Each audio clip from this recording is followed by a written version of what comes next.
चलिए अब सीधा हम रुक कर लेते हैं। हमारे साथ हम के अध्यक्ष बिहार के पूर्व मुख्यमंत्री जीतनराम मांझी जी जुड़ चुके हैं। मांझी जी नमस्कार, आज तक में स्वागत है। लेकिन एक सेंस ना होना, मुख्यमंत्री हमने बनाया, तुम्हें कुछ पता भी है, यह विधानसभा के अंदर एक मुख्यमंत्री की तरफ से, एक पूर्व मुख्यमंत्री की तरफ से इन शब्दों का चयन भारत की लोकतंत्र के लिए कितना सार्थक और कितना घातक, आपके शब्द क्या है?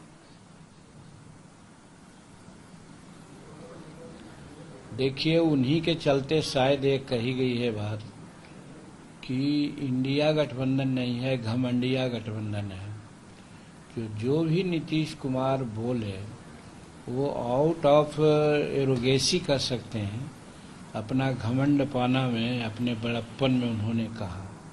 सच्चाई वो नहीं है।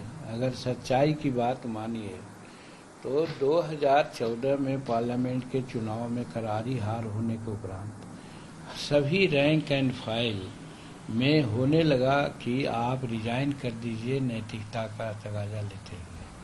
कुछ दिन तो इधर उधर की सोच की, लेकिन बाद में ऐसा कंपल्सन हुआ कि उनको इस्तीफा देने की नौबत आ ही गई। नहीं, सवाल ये है ना, तब उन्होंने आज सोचा, देश दुनिया आपको सुन रही है जीतनराम मांझी जी, सिर्फ भारत के दर्शक नहीं, जो विदेशों में भी बैठे हैं, सिर्फ आज तक से अपडेट लेते हैं, आज जीतनराम मांझी अपना पक्ष रख रहे हैं। इसके पीछे क्या मंशा है? क्यों वो व्यक्तिगत टिप्पणी कर रहे हैं, टारगेट कर रहे हैं? और आपने विषैला जो जहर कहा इसके खाने में मिलाया जा रहा है, वो क्या है सर?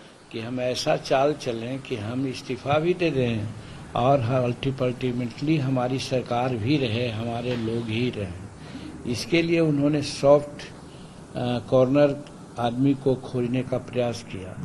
तो आप जानते हैं कि शेड्यूल कास्ट में मुसहर भुइयां जात के लोग होते हैं, बहुत सिंसियर होते हैं, गरीब होते हैं, ईमानदार होते हैं, कर्मठ होते हैं, और बहुत उनमें चहलकदमी नहीं होती है, दिखावा नहीं होती है।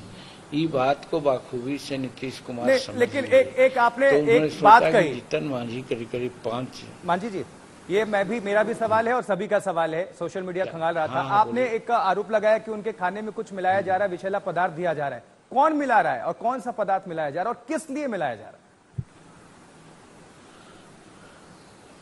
देखिए, तो बात तो काट करके पूछिएगा, कोई बात हमारी पूरी होगी नहीं और बात कीजिएगा तो फिर वही होगा कि जो आप पूछिए वही मैं कहता हूँ। सवाल है उनकी हरकत खान पान में हम लोग आज से समझ नहीं रहे हैं।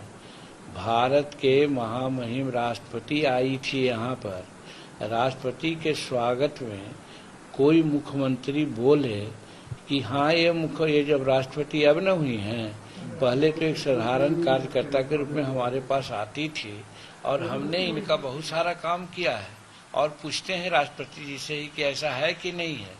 ये कोई नॉर्मल माइंड वाला आदमी पूछेगा क्या? एक बार फिर दूसरी घटना घटी कि जब महावीर चौधरी जी के पुण्यतिथि पर गए, अशोक चौधरी के कहने पर, जो उनके मंत्री हैं, तो वहाँ उनके पोर्ट्रेट पर माल्यार्पण नहीं करके अशोक चौधरी के माथे पर ही माल्यार्पण करके सीधे चल दिए। ये भी नहीं कि वहां पर बैठे। तो ये नॉर्मल माइंड का द्योतक समझते हैं क्या? फिर आज से 5 दिन पहले बिहार विधानसभा में महिलाओं के समक्ष और विधानसभा के सारे सदस्यों के सामने महिलाओं के संबंध में जो आपत्तिजनक बात उन्होंने कही, कोई साधारण जो नॉर्मल दिमाग है वो कर सकता है क्या? उस पर भी हंगामा हुआ। बयान दे रहे हैं, आपको क्या लगता है इसके पीछे क्या मंशा है? एकाएक जो और उग्र हो गए हैं, क्यों? तो पहले ही तो मैं कहा कि इनका दिमाग अब नॉर्मल होते जा रहा है। धीरे धीरे लगता है कि स्वीट पॉइजनिंग कहीं पर हो रहा है।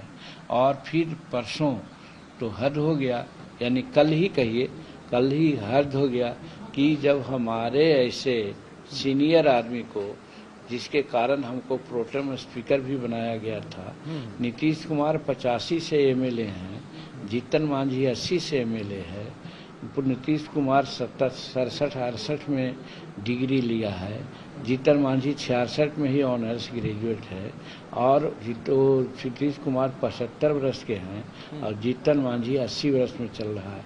हर दृष्टिकोण से उनसे सीनियर है।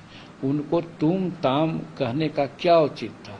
कोई साधारण आदमी नहीं कर सकता जिसका दिमाग अब नॉर्मल हो जाता है वही कहता है। बिल्कुल सर, तो ये लोकसभा में आपत्ति हम नहीं जता तो बिल्कुल कतई ये हमारे लेकिन सर एक आपने बात कही, मुख्यमंत्री बनाने की किसी को जल्दी है और बनने की जल्दी है। कौन है वो जिनको मुख्यमंत्री बनने की जल्दी है?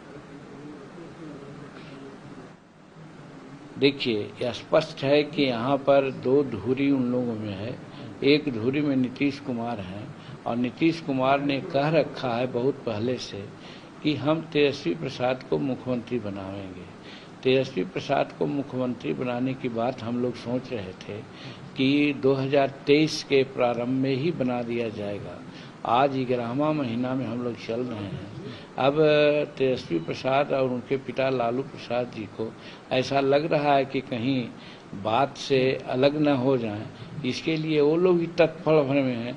वो लोग भी किसी न किसी रूप में दबाव डाल रहे हैं और फिर इस दबाव से उबर करके एनडीए में भी आना चाह रहे थे, जैसा कि मोतिहारी के मीटिंग में उन्होंने कहा, लेकिन एनडीए ने सदा से सदा के लिए उनका दरवाजा बंद कर दिया। तो ये किंग कर्तव्य विमूढ़ की स्थिति में है। नॉर्मल लाइफ वो गुजार रहे हैं, रात में सोते नहीं हैं, उठते हैं तो किसी मंत्री के यहाँ, किसी अफसर के यहाँ रात में 2 बजे रात में ही चले जाते हैं। ये सब क्या बात है? इससे क्या समझा जाता है? आखिरी चलते आखिरी सवाल सर, ये इशारा सिर्फ तेजस्वी यादव की तरफ है या ललन सिंह की तरफ भी मुख्यमंत्री को लेकर?